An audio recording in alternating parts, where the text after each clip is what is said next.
Hi, welcome back. I'm Deanne Barrett here on Lit From Within. We're talking with Dr. Larry Rosen. And our question, Dr. Rosen, is we live in this tech-rich environment that is not going away anytime soon. What can we do to keep our brains healthy? Well, there's several things you can do. And I think some of it's fairly straightforward. Basically, if you think about technology, it's highly sensorily stimulating.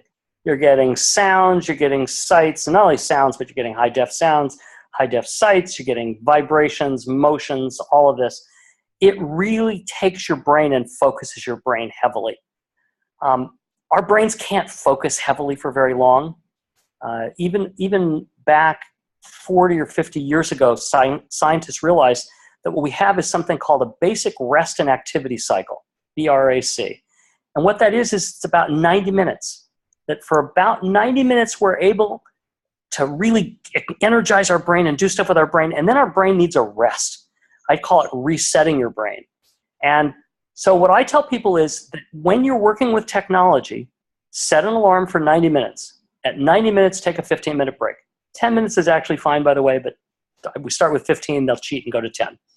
So take a 10-minute break, 10, 15-minute break, and do one of the following. The best thing you can do is go out in nature. Research shows that as soon as you walk out in nature, all the brain activity calms in your brain. You get very calm, get relaxed, then you can go back refreshed and do whatever you need to do on the computer, on your phone, whatever. You could also read a joke book. That seems to work. You can take a hot bath or a hot shower. That seems to work. You can practice 10-minute mindful meditation, which definitely works. You can listen to music as long as you're not then playing with your phone at the same time. That works. There's all sorts of things, and everybody kind of knows implicitly what calms their own brain. And for example, I know I keep a crossword puzzle right next to me, and anytime I need to get away from the computer, which is about every hour to two, I come down and do about 5 or 10 minutes on the crossword puzzle, and it just calms my brain down, makes it much more relaxed. Then I get back and I feel, wow, I can attack this problem now. So we need to take care of our brain. That's number one. Number two is, I hate to return to this, but we need to sleep. Sleep is absolutely critical. And I would even put sleep ahead of taking breaks every 90 minutes. That's how important it is. So if you follow those two things, you're going to keep your brain healthy.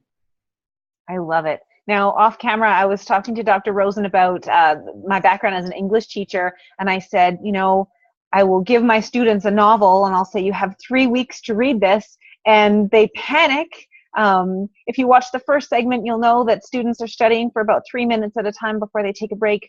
Dr. Rosen, what can we do to help modern-day students get through the tasks that they're assigned by their teachers, like reading a novel that takes their attention and takes some focus? Well, first of all, I think they need to respect the fact that they're highly distractible. I think it's important to recognize that. And then I think it's important to recognize that you can live with the distraction if you build it into your life. So instead of being distracted, distract yourself at specific times. So for example, set a schedule.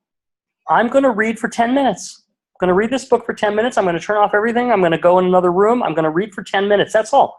Doesn't matter how long you pick. If you're going to read for 10 minutes, then you're just going to read for a lot more 10 minutes just to get the book done. But read for 10 minutes. If you have 5 tasks to do, write them down. Number them. Number 1, I'm going to do this. Number 2, I'm going to do this. Number 3, I'm going to do this. Number 4, I'm going to do this. Number 5, I'm going to do this. And next to it, write down an estimate of how long you think it's going to take.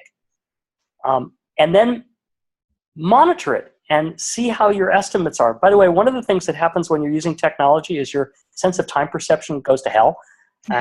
And you simply have no sense of time perception. So you might think only 10 minutes has passed and an hour has passed. So note that if you say reading a chapter in F. Scott Fitzgerald's Great Gatsby, you think it's going to take 30 minutes and an hour and a half later you're finishing that chapter, then you need to notice that your estimates are wrong and you need to modify them. And the other thing I tell students is add up how much time you think it's going to take you to do all those tasks and ask yourself, do I really have that much time? If not, then you have to reapportion your time to what's more important. And I think that's the prioritizing part. I have 5 things to do on homework tonight. Number 1 is this. I got to get this done. This goes first. I thought it was going to take 20 minutes. It took 30. Well, then something's got to give because I have a bedtime. Something's got to give. And so you need to kind of keep adjusting that and getting better and better at setting yourself up with really strong guidelines of what you're going to work on next. So it's not a matter of, oh, I finished reading this chapter, I think I'll go play a game on my phone. No, that's not what you want to do. What you want to do is go, I finished number 1, I cross it off my list. I'm now up to number 2, so I can cross it off my list. And I do recommend crossing things off. And strangely enough, if you do something for school that's not on the list, that you didn't have on there, write it on so you can cross it off. The crossing off activity gives you a sense of finality, gives you a sense of I completed something, and it gives you a positive rush of chemicals in your brain that make you feel good. I love it. I know it can always feel like there's a never-ending task, especially when we have so many places where we're connecting with people.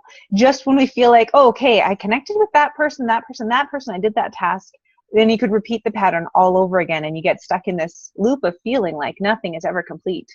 Right. And the sad part is that often there's so much work to do. And if you add in distraction, which then makes it take you at least 30 to 50% longer, and it adds stress on top of that, then the whole thing is wrapped in this layer of neurotransmitters that make you crazy, that literally make you stressed and crazy. It can lead to depression. It can lead to psychosis. It can lead to antisocial behavior. It's all sorts of things it can lead to, and you really don't want to get to that point. What you want to do is be as structured as you can, but then take breaks every once in a while and go out in nature and let your brain calm down. I love it. That is definitely my recharge. If I am at my work too long, I step out into the backyard, I check on the progress of my garden, I look at the flowers, and then I feel more capable to handle what comes next. It's really about feeling more resourceful. Well, what it is really is it's about clearing your brain out. It literally clears your brain out, which makes you feel like, I've got a lot of capacity in there that I can use. It calms your prefrontal cortex. It calms your amygdala, which is your emotional center. It gets rid of the stress chemicals. It gives them enough time to dissipate. And you come back kind of with a blank slate. And so it is a good thing to do. I love it. On a final note, what's one more thing that you would like teens to know about their brains and their technology? Wow, that's one more thing. Let's see. Yeah. I would argue that when I talk to teens, the most important thing that I talk about is making sure that you are not acting like Pavlov's dogs. And I think most teenagers know the psychology study of Pavlov's dogs, where you ring a bell and they start to salivate immediately because the bell and the food have been connected together. Well, we are starting to act like Pavlov's dogs. Ding, a text message comes in, we immediately grab our phone and check it. Bzz, an email comes in, we immediately check it.